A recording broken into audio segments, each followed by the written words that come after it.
Options mangima utego. Gima wacho maduong' ni reinstate duoki. Alafu ka wabed dialogue kaka na wachicha. Dialogue en warome diere, wa compromise.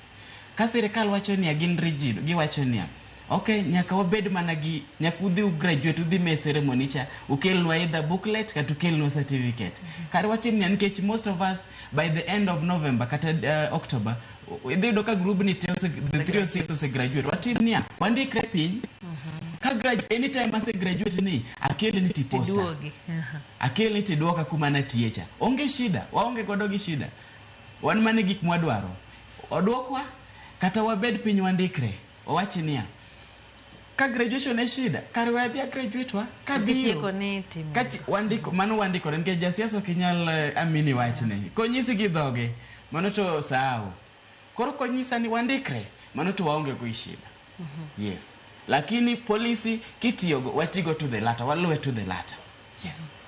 Ponono ni okango ka machiegni ni Clinton ponono ni kaka nodwaro okotim.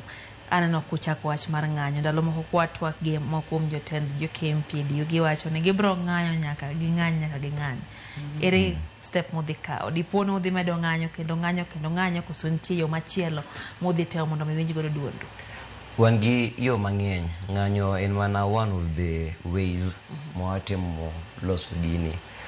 Wan gi gine ne watimo communicate, watimo dialogue gi the Ministry of Health through our leaders, and kendo watemo tudero gi ginene gi our union be gitem speaking on our behalf mbele kocha nikech gin gi connection malo kanyo. To ng'anyo it's just one of the way mawatemo ginene. Ingeni ng'anyo wadwa the public gi serikal.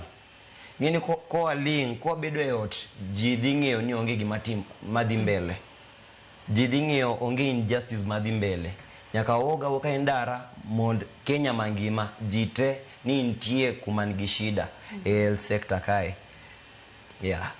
Ng'anyo it's just one of the way mawatemo ginene air out our grievances. Wan gi dialogue be watemo wuoyo kaka kawuono no watemo tudero gi ng'anene.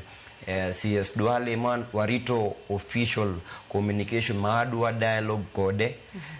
Warita mond maybe bed verified mond gikonwa ndalo mane manyalo tudera gi CS Duale mond wawuo. Yes. Asto be watemo tudera gi ginene union be gitem woyo on our behalf nikech wan gi union okwan ginene okwan nyithin kich. Yeah, ntie kuma wayae wan gi union. Wadonge daka moka dekai Kevin Amith wolo kapoko ka wacho mogik. Awinjo ko wacho ne ji ong'eni okuna una kanyo ni ulenga. Ere thuolo mar the public kata oganda e gima sane dhi mbele ne?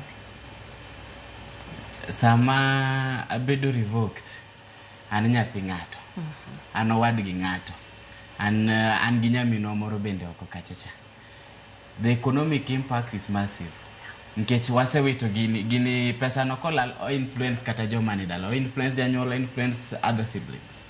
Koro jopiny nikech iwacho gande ni ntiere thin mar nurses osiptendewa. To magi joma are already qualified. Monengo bedni dhi chiwo thieth oko kacha to the public. It's a service to humanity. Koro jopiny nyalo mana konyo wagoyo lwenyi ni nikech wan joma qualified. Wasesomo higni 4 to higni 4 gi wasebedo kwa mulo jotuo. Koro en jopiny mondo konywa mondo neni health ka bende nigi shida. Wadwaro lokruok. Yes. Clinton, wach mogik odong Dakar. Yo kenda 100 to atieko. Wach mogik. Rokamano. Adwa kono mana Honorable Duale, CS of Health.